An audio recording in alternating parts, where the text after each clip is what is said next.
Bonjour, bonsoir à tous. Bienvenue une fois de plus sur votre scène, Simama, le Dieu des dieux. Alors, à la question dernièrement d'un échange avec un frère qui était assez âgé, il cherchait en fait à savoir euh, qu'est-ce que c'est que l'Église. Mais en réalité, c'est une question sur laquelle on avait échangé. Mais en réalité, pour lui, il était question plutôt de savoir quelles sont les métriques qui permettent de savoir qu'une église est biblique ou pas. Parce que qu'une église soit bonne ou pas, je pense que ce n'est pas là le débat. Le débat est, non, l'échange. Ce n'est pas un débat. L'échange est de savoir, la question est de savoir, l'église est une définition, est un groupe défini par quelqu'un qui est Dieu et un fonctionnement défini aussi par cette personne-là, Dieu. Et l'idée est de savoir comment reconnaître que une église fonctionne selon les critères définis par ce Dieu-là.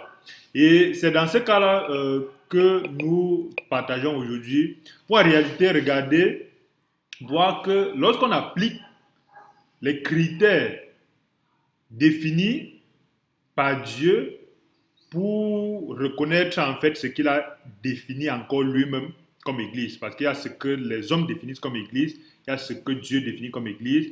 Lorsqu'on applique les critères définis par Dieu lui-même pour établir un groupe qu'il appelle l'Église, en réalité, malheureusement, on se rend compte que presque ou toutes les églises sont fausses. Et voilà donc le sujet de cet échange, cette exhortation. C'est un échange dans le sens où, en parlant de cette vidéo-ci, il y a des interactions, et ainsi de suite, et on essaie d'avancer là-dessus. Et voilà le but. En réalité, bienvenue à tous. Et si vous êtes nouveau sur la chaîne, n'oubliez pas de cliquer sur la cloche de notification, de vous abonner. Et ça nous fait plaisir. C'est peut-être un petit geste pour vous, mais c'est un grand geste pour nous. Et si vous avez de l'intérêt, de la compréhension, ou si vous êtes béni par ce que nous disons, il est important de partager pour qu'une autre personne puisse aussi recevoir cette grâce-là aussi. Alors, aujourd'hui, nous parlons de l'Église en termes de regroupement de saints. Et pour comprendre en réalité comment l'Église doit être et en quoi l'Église est fausse, nous allons faire une bijection, qui est une équivalence d'un ensemble vers notre ensemble entre l'Église, la véracité de l'Église, la véracité d'une Église et la véracité d'un billet de banque. Alors, actuellement, nous sommes en Afrique, à Mishraïm, principalement en Afrique centrale. Et les billets de banque sont émis par une autorité qu'on appelle la BEAC, Banque des États d'Afrique centrale. On ne va pas discuter sur la pertinence du CFA. Vraiment, on sait que c'est une monnaie de singe qui, étonnamment, on ne comprend pas comment, après 70 ans d'indépendance, les gens continuent à laisser les autres fabriquer leur monnaie, leur moyen d'échange. Tout ça, c'est vraiment incompréhensible. Mais nous espérons utiliser juste le biais pour en fait donner des pistes à ceux qui veulent savoir comment distinguer les vraies églises des fausses églises. En réalité, un billet comme celui-ci, c'est un billet de 1000 francs CFA. Et c'est un billet en fait qui est d'une nouvelle génération. Ça veut dire, le problème aujourd'hui c'est quoi? C'est qu'on a des gens qui arrivent à dire, je ne sais pas la différence entre la vraie église et la fausse église parce que c'est trop compliqué.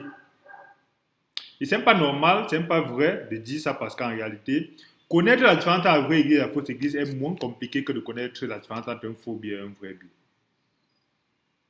Parce qu'en réalité, c'est plus compliqué de connaître la différence entre un vrai billet et un faux billet que de connaître la différence entre une vraie église et une fausse église. C'est une question de volonté et c'est une question de travail satanique parce que Satan travaille à ce que on puisse avoir justement ces raisonnements-là.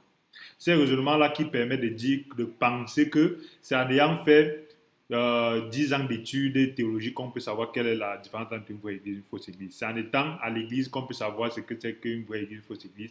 C'est en étant un daddy, un bishop, un pasteur, un prophète, je sais pas, un prêtre, qu'on peut savoir la différence entre une vraie église et une fausse église. Ce sont des tromperies sataniques qui permettent en fait d'occulter l'esprit de Dieu qu'il a mis en l'homme pour pouvoir chercher Dieu et ça occulte justement l'esprit et l'esprit, ça évite à l'esprit de pouvoir s'épanouir et ça laisse la place à l'âme et les raisonnements du cerveau qui en réalité finissent par être des raisonnements charnels parce qu'en réalité le cerveau est la chair et ça fait partie de la chair.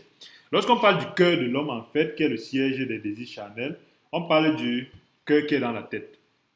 On parle du cœur psyché, on parle du cœur pneuma, on parle du cœur psychologique. Lorsqu'on a envie d'aller tuer quelqu'un, ce n'est pas au niveau du cœur cardiaque.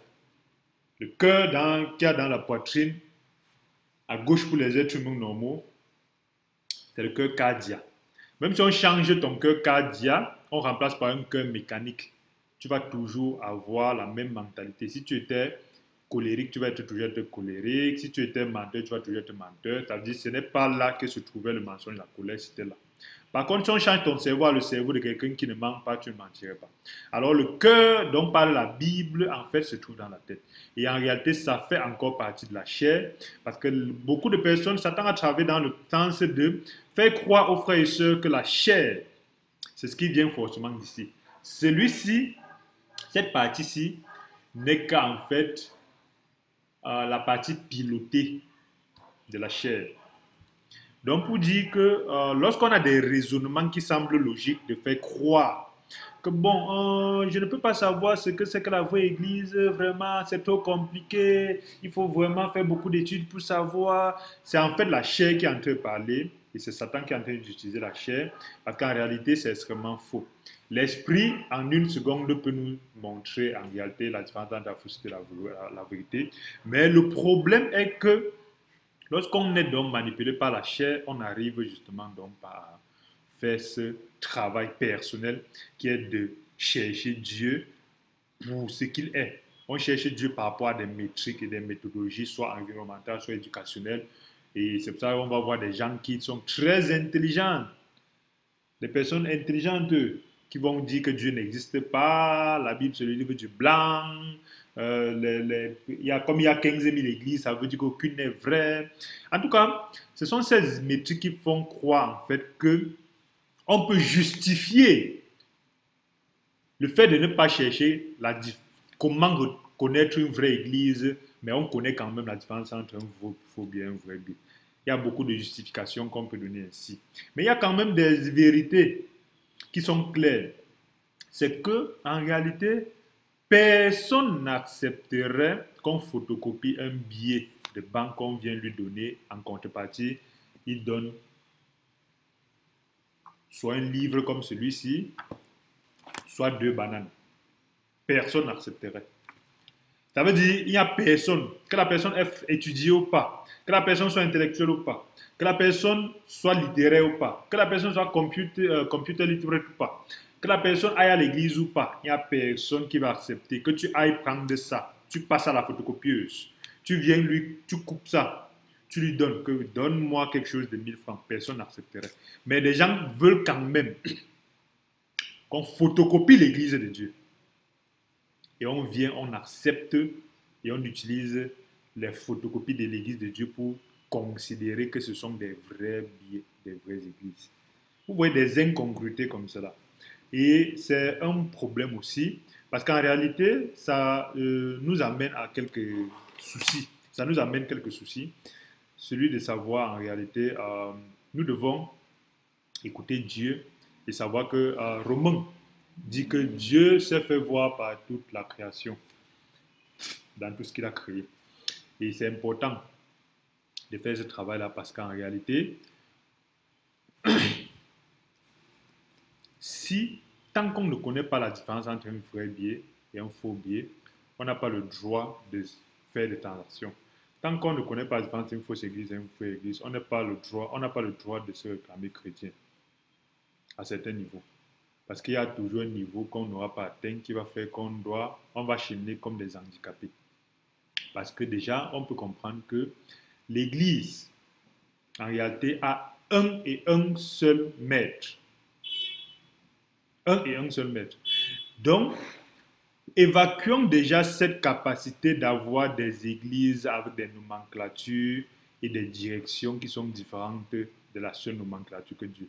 L'église appartient à un et un seul maître et c'est la femme d'autrui. L'église appartient à Jésus-Christ, à Yeshua, à Mashiach. Lui est seul, personne d'autre. Donc quand vous suivez des gens qui disent mon église, mes églises, comprenez que ce n'est pas de l'église. Voilà des métriques qui permettent de voir la différence entre un vrai et un faux billet. Et sous cette métrique-là, on balaie déjà près de 60% des églises. Parce qu'il y a 60% des églises, 70%, même 90% des églises sont dirigées par des êtres humains qui disent mon église. Lorsqu'on va lire la Bible, ils vont se cacher. Non, si je disais mon église, c'est une manière de parler, vraiment, ce n'est pas mon église, c'est l'église de Dieu, mais il dit toujours mon église. Même s'il ne le dit pas à la bouche, il considère que c'est mon église. Et voilà donc déjà une partie. Ce billet de banque-ci est émis par une et une seule personne. Et cette personne-là, en même temps, est l'émetteur et le garant de ce billet de banque-là. Cette personne-là s'appelle Bancos de los Estados de Africa Central. Bon, mon portugais n'est pas très intéressant. C'est comme parler en Guinée. Guinée équatoriale, je fais ce portugais. Bon, je ne sais pas trop. Ou c'est l'espagnol, je ne sais pas. Bank of Central African State, en anglais. C'est le nom de la même personne. La personne qui est garant de ce billet. En français, la langue des autres.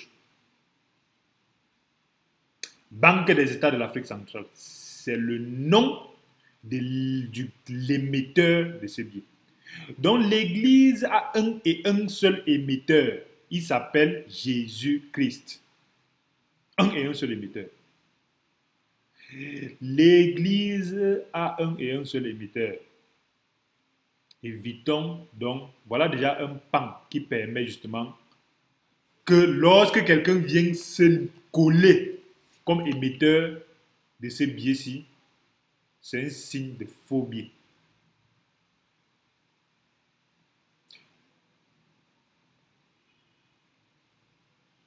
L'Église, c'est la femme de Jésus-Christ, l'épouse de Jésus-Christ.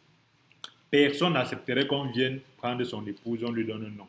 Catholique, protestant, épouse, tu prends la femme de quelqu'un, tu lui donnes le nom. Catholique, protestant, baptiste, messianique, je ne sais pas moi, pentecôtiste, c'est Branham. Donc, en réalité, ce sont des métriques qui semblent très simples, mais méfions-nous, parce que pour connaître la vraie église, c'est celle qui a pour nom le nom de l'émetteur. Et cet émetteur-là n'a pas dit qu'on mette son nom sur son église. Donc, la vraie église n'a pas de nom. Toutes les églises ont le nom EEC, PCP, ainsi de suite, ainsi de suite. Tous les raisonnements charnels qui viennent du cerveau pour dire pourquoi est-ce qu'on a mis catholique, pourquoi est-ce qu'il faut mettre catholique, pourquoi qu'on a mis EEC, pourquoi il faut mettre EEC, pourquoi est-ce qu'on a mis ceci. Il y a toujours des raisonnements sataniques pour justifier. Excusez-moi, il y a toujours des raisonnements sataniques pour justifier l'injustifiable. Et c'est dans ce sens-là, en réalité, qu'il faut faire attention parce que quand l'injustifiable est justifié, ça ne donne pas de la valeur à ce qui devrait avoir de la valeur. Ce n'est pas parce qu'on a fait une photocopie, on a écrit sur ça, Banque du Cameroun. Et on a justifié que quand même, le Cameroun c'est un État, c'est un puissant État, c'est le plus puissant État de la CEMAC. Ce n'est pas parce qu'on a toutes ces justifications-là que ça fait qu'un billet de banque devient valide parce que la Banque du Cameroun n'a pas l'autorisation d'émettre des billets de banque. Quel que soit ce que le Camerounais par passion, par amour va justifier, sur pourquoi il a mis son nom sur le billet de banque, ça ne donne pas une valeur à ce billet de banque, ça reste un faux billet de banque.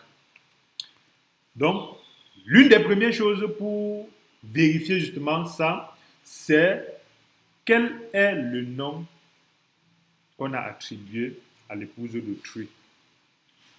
Si on a attribué un nom à une épouse d'autrui, c'est illégitime. Si on a attribué un nom à ce billet-ci, autre que la BEAC, c'est un faux billet. Quelle que soit la justification, c'est un faux billet. Deuxième élément, c'est de savoir, c'est la BEAC qui garantit la valeur du billet. C'est Jésus-Christ, le Saint-Esprit et Dieu le Père qui garantissent la valeur de l'Église. Ce n'est pas parce qu'une église est bien construite, bien structurée, bling bling, on est là-bas en costard, on chante bien. Quand on chante, c'est comme si on s'envolait. Ce n'est pas ça qui garantit la valeur de l'église. Ce n'est pas parce qu'on est gentil, un gentil pasteur, un gentil dadi, qu'on prêche, c'est puissant, qu'on prêche. On s'appelle Marcelo Tunasi, on s'appelle ceci, cela, on s'appelle Karambiri, on prêche, on sent l'onction. Ce n'est pas ça qui justifie la valeur de l'église dans laquelle on est. La valeur est garantie par l'émetteur. La valeur d'une église n'est pas garantie par... La valeur d'un billet de banque n'est pas garantie par le gouverneur. Bon, avant c'était seulement le gouverneur, maintenant il y a le censeur et le gouverneur. Ces deux-là ne garantissent pas, quelle que soit leur grandeur, quelle que soit leur intelligence, leur doctorat en économie, ils ne garantissent pas la valeur du billet. Donc, méfions-nous des églises dans lesquelles on garantit la valeur par l'homme, qu'ils appellent ça l'homme de Dieu. Ils ont des raisonnements. Vraiment, on ne peut pas vivre sans l'homme de Dieu, ainsi de suite, ainsi de suite, ainsi de suite. En tout cas, voilà des métriques sur lesquelles nous regardons par rapport au billet. Et secondairement aussi, lorsqu'on passe à un autre point, il est important de se rendre compte que la valeur d'un billet ne vient pas de la personne qui nous l'a attribué. Ne prétendons pas que c'est parce que c'est mon père qui m'a amené à l'église. Depuis que je suis né, je suis à l'église. C'est mon amoureux qui m'a amené à l'église. C'est mon amoureuse qui m'a amené à l'église. C'est mon père spirituel qui m'a amené à l'église. Non, non et non. Même si c'est ton propre père qui photocopie ce billet-ci et il vient te donner la photocopie, ça ne fait pas de ça un billet de valeur. Ça ne retire rien à l'amour que tu as pour lui. Ça ne retire rien au respect que tu as pour lui. Ça veut dire, méfions-nous de penser que c'est parce qu'un homme avec qui on a du respect, avec qui on a de la passion, quand il prêche, on sent que c'est Dieu qui descend. Quand il prêche, on sent que ce qu'il dit est puissant, on sent l'onction. Ça garantit que ce qu'il dit est vrai. Non. Ça ne garantit pas. Méfions-nous donc d'entrer. Je suis à l'église parce que depuis 20 ans, j'y suis. Mes parents y sont. Je suis né dedans. Je me sens bien là-bas. Ce n'est pas parce que dans un village, on a fait des photocopies des 1000 francs. On utilise les photocopies et tout le monde accepte que ça donne la valeur de ces photocopies-là comme étant des 1000 francs vrais. Ce n'est pas parce qu'il y a 1000 millions de personnes qui vont dans une église que ça veut dire que cette église-là est vraie. Ce n'est pas parce que 15 millions de personnes utilisent un faux billet que ça rend ce faux billet-là vrai. Donc méfions-nous aussi sur ces éléments-là. Aussi, lorsqu'on migre vers d'autres métriques, on peut se rendre compte que, en fait, il est important pour nous de vérifier et de savoir nous-mêmes comment reconnaître une vraie église et une fausse église, comment reconnaître un faux billet d'un vrai billet. Et ne le sont pas justement seulement les gens nous expliquer. Allons au point où nous prenons nous-mêmes le billet et nous l'étudions. Parce qu'en réalité, tant qu'on ne l'étudie pas, il y a toujours des gens qui vont venir nous tromper, soit consciemment, soit inconsciemment. Soit ils vont nous donner des demi-informations et on va considérer. Parce que quelqu'un peut venir nous dire que dorénavant, quand tu vois le billet, tant qu'il y a la ligne au milieu, pour ceux qui peuvent voir, en tout cas, ceux qui vont prendre un billet de banque, ils verront, lorsqu'ils vont mettre à travers la lumière, comme ça, ils vont voir une ligne en filigrane. Il y a d'autres qui peuvent consciemment ou inconsciemment vous dit que lorsque tu vois le filigrane, ça veut dire que c'est un bon biais. Il laisse les autres informations. Et dorénavant, sur le faux biais, tu te rends compte qu'il y a le filigrane et tu penses que c'est le vrai biais. Non, non et non. Nous devons prendre la peine d'étudier l'ensemble des métriques qui permettent de définir que quelque chose est un vrai biais, quelque chose est un faux biais. Et ces métriques-là, ce n'est pas quelqu'un qui ne nous dit pas. Je connais des gens qui ne cherchent jamais à connaître Dieu. Ils ne cherchent pas à comprendre Dieu. Ils ne cherchent pas à lire la Bible. Ils ne cherchent pas à méditer. Ils ne cherchent pas à comprendre les questions. Parce que les choses de Dieu ont des questions difficiles.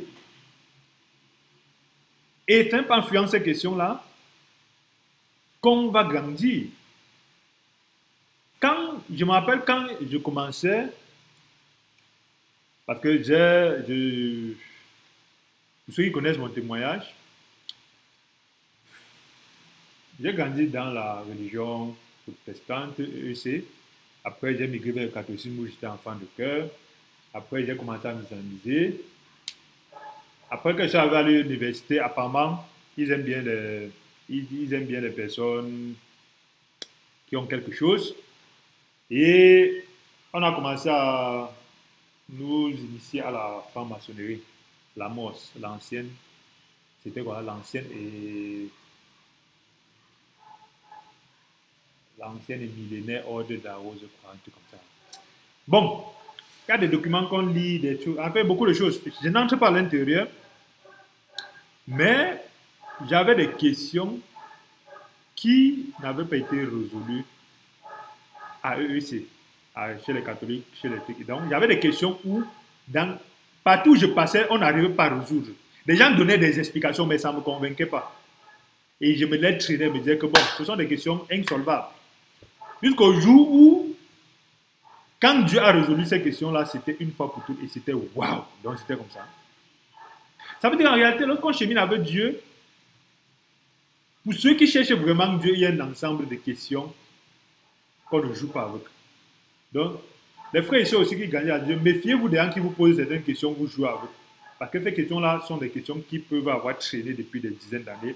Et vous répondez très mal à ça, tout ce que vous dites d'autre. Et pour répondre à ces questions-là, c'est l'Esprit de Dieu, c'est engageant dans l'Esprit de Dieu, c'est pas. Parce que moi aussi, il y a eu cette progression à l'évolution, mais on vient du singe, voilà, la science a démontré, après la Bible vient dire que 7 jours, personne n'a résolu. Il a fait ça à l'école, il a même très bien fait, l'évolution, avec Darwin et son blablabla.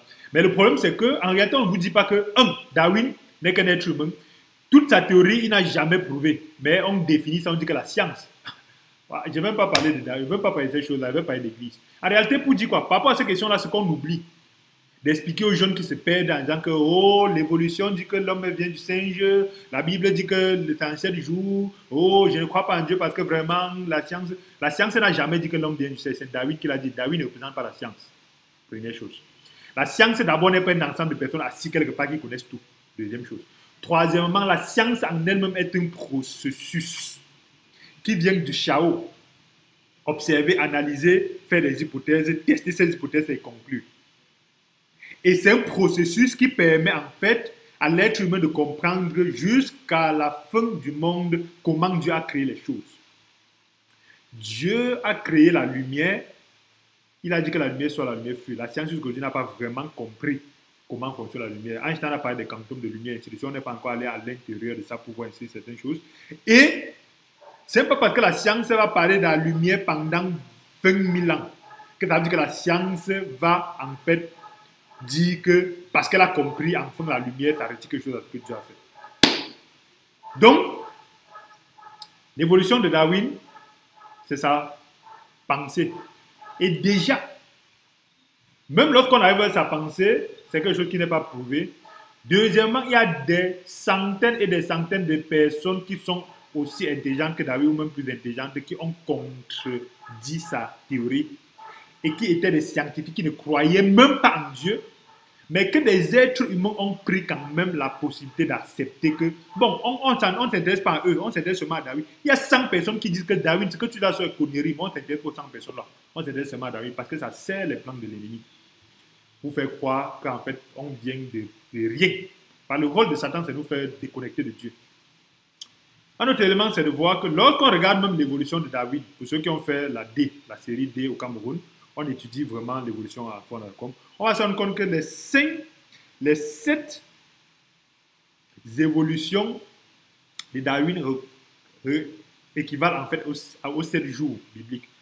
Et lorsque Moshe parle de 7 jours bibliques, il ne parle pas de 7 fois 24 heures, parce que Dieu, pour créer le monde, n'était pas sur terre. Donc, lorsque un être humain dit que le premier jour, on a créé ceci, cela, ainsi de suite, dans ta tête, ton petit cerveau, il pense que c'est 24 heures. Mais 24 heures n'existent que sur terre. Lorsqu'on n'est pas sur terre, 24 heures n'existent pas. En tout cas, donc, la Bible dit qu'un jour est comme 1000 ans comme un jour. Une seconde est comme 1000 ans à Dieu. Ça veut dire que même le premier jour dont on dit que Dieu a créé ça pouvait être des milliers d'années. Et je pense qu'en réalité, comme décortique cela, nous avons fait des vidéos sur cette chaîne, vous pouvez regarder et on peut redécortiquer. Et au quotidien, on partage à leurs frères et sœurs qui posent ces questions-là. C'est pour dire qu'en réalité, qu'à un moment donné, il y a des questions dans la Bible que nous devons aller méditer et nous-mêmes ne pas jouer avec ces questions-là, parce que ce sont des questions que Satan a utilisées pour nous perdre. Et dans ce sens-là, de même aussi, pour connaître la vraie Église, nous devons en réalité apprendre par nous-mêmes à distinguer quels sont les signes d'un vrai biais et d'un faux biais. Il ne s'agit pas de laisser les gens nous expliquer, mais il s'agit de savoir qu'au-delà du filigrane, il y a des métriques à l'intérieur, comme les têtes de taureau là. Il y a encore le 1000 à l'intérieur ici. Il y a encore le fait que cette partie-ci, lorsqu'on passe à la lumière, ça se complète. Il y a encore la texture aussi qu'on touche. Parce qu'il y a beaucoup de personnes qui vont parler, mais n'est jamais touché. Si on t'explique tous les signes d'un vrai biais sans que tu ne touches, ça veut dire qu'on t'a expliqué, on a laissé d'autres. C'est la même chose aussi. L'Église, la vraie Église de Dieu, en fait, a des signes exactement comme ceux-ci. Et ces signes-là sont nombreux. Et ces signes-là sont définis clairement dans la Bible de façon très claire. Et pour ceux qui veulent en fait avoir le détail de ces signes-là, il faut aller dans le livre des Actes des Apôtres. Et c'est détaillé là-bas. Il faut aller dans le livre de Corinthiens, le livre d'Éphésiens et le livre de Timothée. Là, Dieu détaille de façon claire ce que c'est que l'Église, comment fonctionne l'Église et l'impact de l'Église. Et ça permet qu'on puisse voir au-delà des métriques, qu'on puisse toucher, qu'on puisse comprendre. Et lorsqu'on sort de là, on voit que les photocopies des biais qu'on a dehors ressemblent aux biais, mais ce n'est pas le biais. Et ce n'est pas parce que tout le monde l'utilise qu'on doit accepter que c'est le biais. Mais dans ce sens-là, il est important de nous-mêmes nous faire notre idée sans laisser seulement quelqu'un nous dire. Et dans ce cas, on ne peut plus donc venir justifier que je vais aller où. Parce qu'il y a beaucoup de personnes qui, aujourd'hui, lorsque l'Esprit de Dieu leur montre en réalité que ce qu'ils font, ce n'est pas normal, il faut sortir de là, ils disent, je vais aller où? Qu'est-ce que je vais faire? Puisque toutes les églises sont mauvaises, alors mieux je reste dans la fausseté où je suis. Alors mieux je reste dans la fausseté où je suis et au moins mieux vaut être avec ils appellent ça, mieux vaut être avec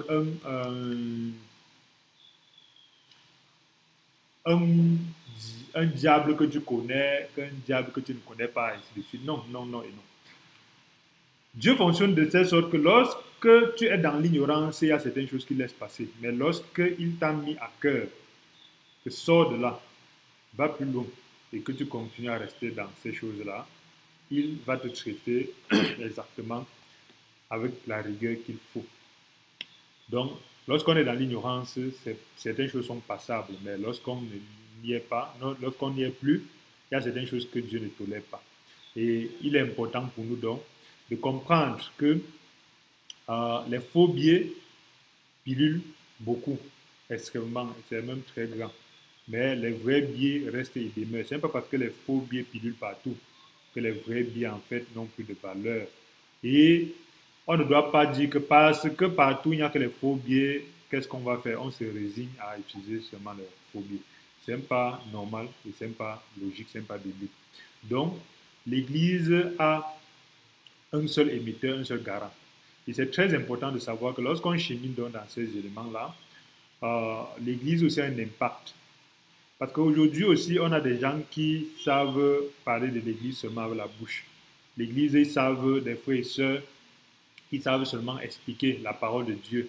Mais ils ne savent pas que l'Église aussi, Paul a dit, je viens vers vous, je ne suis pas venu vers vous seulement avec la parole, mais je suis venu vers vous aussi avec la puissance. L'Église aussi se manifeste. Une des manières de toucher et savoir que c'est le vrai biais, c'est toucher la puissance de l'Église. l'impact de l'Église, la capacité de l'Église à résoudre les problèmes concrets. Parce que l'Église aujourd'hui a tellement été affaiblie par Satan et par les faux frères, au point où c'est devenu un endroit où on vient se ressourcer mentalement, émotionnellement et spirituellement, dans le sens de se conformer. Donc on vient laver son cerveau en pensant qu'on est mieux que ceux. En venant à l'église, on regarde les gens, on dit, voilà les mauvais, je m'en vais, je suis bon, je m'en vais à l'église. En rentrant, on dit, voilà les mauvais, je suis bon. Et on vit donc hors de la société, et on vit donc en laissant le monde, alors que Dieu nous a envoyés dans le monde pour impacter. L'église aussi, la vraie église aussi se reconnaît par son impact dans la société. Si un frère vient, comme Jacques l'a dit, il a faim, il a froid, et tu es seulement capable de lui dire, Jésus a transformé l'eau en vin, il a nourri des milliers d'années, des 5000 personnes, et tu n'es pas capable de l'aider dans ta famille, dans son froid. Ça aussi, ce n'est pas l'église. L'église qui sait seulement parler de l'authentification sans parler justement de la puissance concrète pour résoudre les problèmes des gens. L'église qui est un endroit où on ne se sent pas à l'aise. Parce qu'en réalité, l'église est on appelle ça des environnements complets. C'est un environnement dans lequel tu dois être à l'aise dans tout point. On ne doit pas aller à l'église, vivre une vie et on s'en va dans le monde vivre une autre vie. C'est pour ça dans l'église, on doit définir tout ce dont on a besoin. Ce n'est pas parce qu'un frère n'aime pas l'argent qu'il va définir dans l'église qu'on ne doit pas travailler pour avoir l'argent ou qu'on ne doit pas structurer pour être économiquement fort. Ce n'est pas parce qu'un frère aime prier pour que sa maladie parte qu'il va pas, quand il va définir dans l'église qu'on doit en réalité cheminer sans les hôpitaux. Ce n'est pas parce que quelqu'un n'a pas certains besoins qu'il va définir dans l'église que ces besoins-là sont plus utiles. L'église, c'est une communauté, c'est un peu un club. C'est quoi un club? Un club, c'est un endroit où tout le monde doit avoir la même pensée, le même habillement, la même méthodologie, la même manière de faire, supporter les mêmes choses. Mais l'église, c'est plutôt une communauté. Une communauté, c'est un endroit qui est comme une ville refuge. On a des mauvais, des méchants, des ennemis, des gens qui ne s'aiment pas, des gens de nature différente, des gens qui n'aiment pas le même club. Mais ils doivent vivre ensemble parce qu'ils sont regroupés dans la communauté. Dans la communauté chrétienne, il y a ceux que leur tête, il y a certains frères que ta tête énerve, et ce n'est qu'à travers l'amour de Christ qu'on arrive à s'en sortir et vraiment on s'en sort vraiment et on s'aime. Il y a des gens qu'on ne s'entend pas, des opinions sont différentes, des éducations sont différentes, c'est ça la communauté. Mais il y a des églises aujourd'hui qui sont selon un peu le modèle, mais qui deviennent des clubs où quand tu arrives là-bas, tu dois penser de la même manière, tu dois penser la même chose, tu dois te comporter de la même manière et tous ceux qui ne se comportent pas comme toi, on le vomit. On les vomit si on pense autre chose que ce que le groupe pense. En ce moment, on va dire qu'en réalité, tu es un païen, tu ne crois pas en Dieu, tu viens du monde. Et c'est ça justement qui est encore un élément qui montre en fait que ce n'est pas l'église. Ça ressemble à l'église, mais ce n'est pas l'église. Donc l'église, en réalité, comme ce biais-ci, peut être vieux. Mais on peut donc avoir quelque chose à reprocher à une vraie église. Mais ça ne retire rien au fait qu'en réalité, sa valeur reste. Ce n'est pas parce que ce biais est vieux et déchiré, ça peut être des reproches qu'on peut lui faire, que l'ensemble des éléments qui montrent que c'est un vrai biais ont changé. Donc méfions-nous de penser justement que, on va dire que comme c'est déchiré, ce n'est pas l'église, comme c'est vieux, ce n'est pas l'église. Non. Je suis en train de parler je suis pas en train de dire que la vraie église, c'est où tout est parfait. Je suis en train de dire qu'il y a des éléments qui permettent de définir quelle est la vraie église, même s'il y a de la vieillesse, même si... Et autre chose, c'est en réalité le fait que c'est Dieu qui se charge de la conformité et de la valeur du biais. Ça veut dire, même lorsque ce biais s'est déchiré, c'est la BEAC qui récupère le biais, recycle le biais avec le même numéro de série. Ce numéro-là en haut. Parce qu'en fait, c'est ça l'argent. L'argent, c'est ce numéro de série. C'est pas un billet comme ça avec le même numéro serré ici, c'est un faux billet. Donc si on a un billet comme ça, qu'il est bon, avec le même numéro de série comme ça, ce sont des faux billets. Alors, c'est dans ce sens-là qu'il est important de définir en réalité que c'est Dieu qui se charge de purifier son église. Ce n'est pas un... Je ne sais pas si on va les appeler les Tintin, qui vont venir dire, je suis le garant de la doctrine. Je suis le garant de la pureté de l'église. Je gère la sanctification de l'église. Je chasse tel, je maudis tel, je tape tel, je chasse tel de l'église. Parce que non. Non, non et non. C'est le Saint-Esprit qui purifie son église. Parce qu'il y a des gens qui sont arrivés dans les choses de Dieu, ils veulent faire le travail de Dieu à la place de Dieu. C'est ça qu'ils détruisent l'église de Dieu parce qu'ils veulent que les gens fassent comme eux. Et ceux qui ne font pas comme eux, ils les vomissent mentalement ou psychologiquement. Parce qu'ils pensent être ceux qui vont aider Dieu à définir ce qui est biblique. En réalité, lorsque le bien est vieux, c'est la BEAC qui récupère le biais et crée un nouveau biais avec le même numéro de série. C'est Dieu qui est garant de purifier son église. Il ne purifie pas son église à la manière humaine. L'être humain qui n'est pas d'ABA, qui prend un vieux biais comme celui-ci, va reprendre les couleurs, essayer de teinter le bleu pour que ce soit bien bleu, le jaune pour que ce soit bien jaune. Non, l'ABA, Dieu refait à partir de zéro à travers le Saint-Esprit. Méfions-nous d'être dans ces choses-là qu'on appelle les églises où on est plutôt dans des clubs. Tout le monde est stylé, bien habillé, au spirituel. Jacques tel, il est spirituel. Ancien tel, il est spirituel. Frère tel, il est spirituel parce qu'il fait comme le club veut. Et l'autre personne est là avec l'Esprit de Dieu, mais on n'est pas d'accord avec lui parce qu'en réalité, il ne cadre pas, il n'entre pas dans le modèle du club. Ça, ce n'est pas les choses de Dieu. Alors, voilà un peu des éléments qui permettent en réalité de se rendre compte que nous devons nous-mêmes aller étudier la parole de Dieu et ressortir avec la vérité pour pouvoir nous rendre compte que ces éléments dans lesquels on chante les choses de Dieu du jour au lendemain. Ce n'est pas parce que depuis 20 ans, on est dans quelque chose qu'on appelle catholique, protestant, pas de dire que ça fait de ça que c'est les églises selon Dieu. On peut y être même de bon cœur avec toute la sincérité possible. Ça ne fait pas de ça les vraies églises de Dieu. L'église de Dieu, il faut la trouver dans la Bible, dans la parole de Dieu. C'est là la notice de l'église. Et lorsqu'on arrive dans l'église de Dieu, on va se rendre compte que tout le monde est frère. Il n'y a pas quelqu'un au-dessus. Donc, toute cette situation de quand vous dites que personne n'est au-dessus, vraiment, est-ce qu'on peut être dans un système où personne n'est au-dessus? Vraiment, c'est parce que vous n'aimez pas l'autorité, vraiment, vous n'aimez pas être soumis. Non. Le simple problème, c'est que on a lu la Bible, on n'a vu aucun endroit où Dieu a dit que le pasteur dirigeait l'église, que le prêtre dirigeait l'église. Aucun endroit. L'église est dirigée par les anciens. Et c'est un peu une direction d'aller à gauche, aller à droite. C'est une direction de surveillance. Surveillance. Leur nom en hébreu de ces gens-là, de ces évêques-là, ce sont des surveillants. Ce n'est pas eux qui décident quoi que ce soit. C'est comme dans un groupe, on peut dire, pour cette assemblée-ci, toi tu es chargé de définir, lorsqu'on est en train d'aller très long, on est en train de prendre plus de temps, on est en train de discuter plus de certaines choses, c'est l'encadrement. Ce n'est pas que c'est toi qui vas dire qu'on va aller à gauche, on va aller à droite. Et un seul est le pasteur, c'est Jésus-Christ. Un seul est le berger, c'est Jésus-Christ.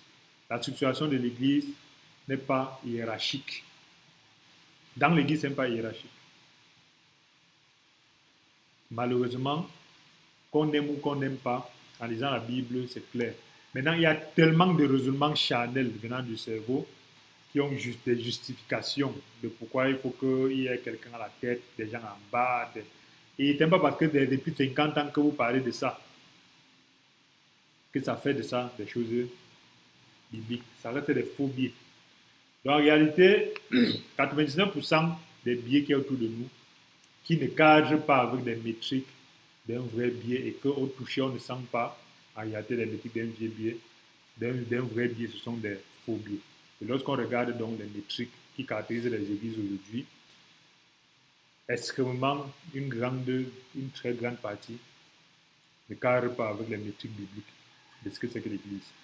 Heureusement, ces métriques-là sont ouvertes à tous. On n'est plus à l'époque. Parce que des années 500 à 1500, la Bible était interdite par les catholiques. Aujourd'hui, Dieu a travaillé à travers les frères qui sont sacrifiés pour que la Bible soit accessible. Alors, disons-la, méditons. Merci d'avoir suivi, merci d'avoir écouté. Il ne s'agit pas de tirer à boulet rouge sur des gens, mais il s'agit de dire, vous ne pouvez pas prendre du temps d'étudier ce biais-ci pour savoir comment il est vrai et comment il est faux. Mais, Acte 5, verset 10 dit, il a fait de nous. L'Église, c'est fait d'un ensemble de personnes, un royaume de sacrificateurs. L'Église, c'est fait des personnes, il y a deux caractéristiques, des rois et des sacrificateurs. Tous ces rois-là ont le même niveau spirituel, ils sont des rois. Donc, quand quelqu'un dit qu'il est pasteur et l'autre est plutôt simple frère, parce que l'autre n'enseigne pas, l'autre lit la Bible, l'autre lit. C'est pas le simple frère là a refusé de prendre la royauté. On ne force pas. Tu es roi, mais tu peux être nommé roi, mais tu refuses de régner, ou tu es un faiblard et tu n'arrives pas à régner, ou que on peut te nommer roi et tu préfères rester dans la paresse. C'est pas que l'autre a juste pris la même nomination qu'on a fait là et il met ça en exercice. Donc nous sommes tous des rois. Il n'y a pas de roi prêtre, roi pasteur, roi daddy, roi bishop, non. Les ministères n'ont rien à voir. Les ministères, ce sont des services. Mais nous sommes tous des rois. Et c'est pour ça que quand on dit Jésus-Christ, Yeshua Mashiach, c'est le roi des rois. En fait, ce n'est pas le roi des rois du monde. C'est le roi des chrétiens. C'est le roi de nous, les rois. C'est notre roi. Quand on dit mon Seigneur, c'est notre roi. Parce que la royauté vient de quelque part. Lorsqu'on voit, par exemple, à l'ouest de Cameroun, que le roi ne prend pas sa royauté. Le roi ne prend pas sa royauté nulle part. Il prend sa royauté du là. C'est pour ça qu'il y a le clan des 9 qui peuvent du jour au lendemain retirer sa royauté. On dit, toi, tu n'es plus roi. Donc, le roi tire sa royauté du village. Autant que, lorsqu'on dit notre Père qui est aux cieux, après on dit à toi qu'appartiennent le règne, la puissance et la gloire pour les siècles des siècles. En fait, ce sont des rois qui prient au roi des rois pour dire c'est à toi qu'appartient le règne. Le règne que nous avons vient de Dieu. Donc, les chrétiens sont des rois. Et en tant que rois, ils doivent donc savoir que les rois ne fonctionnent pas dans le catholicisme, le pentecôtisme, le protestantisme, le là-bas, il n'y a pas les rois. Là-bas, il y a les bergers et les moutons. Ça peut être le pasteur, les moutons des pasteurs, le prêtre, le mouton des prêtres, le daddy, le mouton du daddy, tous ces éléments-là. Mais les chrétiens, dans l'église, on a des rois. Et des rois, ce sont des gens qui, chacun, a une royauté. Ce n'est pas des gens qui viennent s'asseoir, l'autre doit lui dire ce que Dieu a dit. L'autre doit lui montrer ce que c'est que la vie spirituelle. L'autre, non. On peut être bébé spirituellement, grandi pour être au même niveau de roi. C'est pourquoi Dieu va dire dans Matthieu, vous êtes tous frères et que le plus haut poste dans l'église, c'est frère. Donc, des gens qui disent que oui, je suis daddy, mais je suis frère, mais je suis quand même daddy, mais je suis quand même frère diacre, frère pasteur, frère ceci, cela. Et quand tu appelles donc un de ces pasteurs-là, frère, il te regarde, tu dis, quoi? Tu as méprisé la parole de Dieu, tu as méprisé l'onction d'Élie. Ils vont te sortir de ces choses charnelles. Ça veut dire des choses qui viennent du ressentiment de l'âme, de la chair. Deuxième élément, c'est, en plus d'être roi, on est des prêtres. Des prêtres, ça veut dire des sacrificateurs du Dieu très haut. C'est pour ça que l'église est à l'image du tabernacle. Dans le tabernacle, nous sommes des lévites. Nous sommes des lévites selon l'ordre, pas d'Aaron, mais de l'ordre de Melchisédek. Nous servons au tabernacle céleste. Aaron et ses gens et Ces gens servaient selon, ils servaient le tabernacle terrestre qui était au désert. Nous servons aujourd'hui un tabernacle spirituel. Nous sommes des pierres vivantes, utilisées pour construire le temple, l'autel spirituel, qu'est l'Église, comme Pierre l'explique. Et nous servons donc un tabernacle spirituel. Nous sommes selon l'ordre de celui qui n'est pas fait. Le premier, le dernier. Et dans ce cas-là, en tant que sacrificateur, on doit étudier les choses des sacrificateurs. On n'a pas de sacrificateur qui vient s'asseoir pour que l'autre l'explique. C'est pour ça qu'on doit étudier les questions. Oh, les gens qui ont des questions compliquées sur Dieu, on doit étudier ça, aller chercher des réponses dans l'esprit, lire la Bible, étudier la parole, étudier les textes, étudier ceci, cela, ainsi. Parce qu'on est des prêtres selon un ordre, des gens qui sont capables de détenir la bonne information. Et c'est pour ça donc, c'est cette étude-là qui nous permet de définir dans nos études, de comprendre en réalité ce qu'est l'Église, ce que n'est pas l'Église. On peut définir donc ce qui ressemble à l'Église sans être l'Église, parce qu'aujourd'hui, 99% des choses ressemblent à l'Église, ne sont pas l'Église. Et même lorsqu'on entre dans l'Église selon le modèle, il y a encore les êtres humains charnels qui entrent dans l'Église selon le modèle. Par la seule forme biblique de l'Église, c'est l'Église de maison, les assemblées locales de maison. Et même lorsqu'on entre dans ça, on a beaucoup de sectarisme, des groupes de personnes qui sont devenus des clubs. C'est-à-dire qu'ils ne peuvent pas échanger avec les autres parce qu'ils ont leur manière de faire que lorsqu'on parle autre que ça devient bizarre. Ils ont leur manière de faire, là, c'est ça qu'ils font entre eux là, ils s'entendent bien, ils s'aiment bien, ils partagent bien la parole. Mais lorsqu'une autre personne, toujours de l'Église, vient avec une autre vision, eux, ça n'en donne pas. Parce qu'en réalité, ils sont sortis des dénominations, mais ils sont rentrés toujours dans un sectarisme qui fait qu'en réalité, ils cheminent toujours selon des manières de faire non bibliques.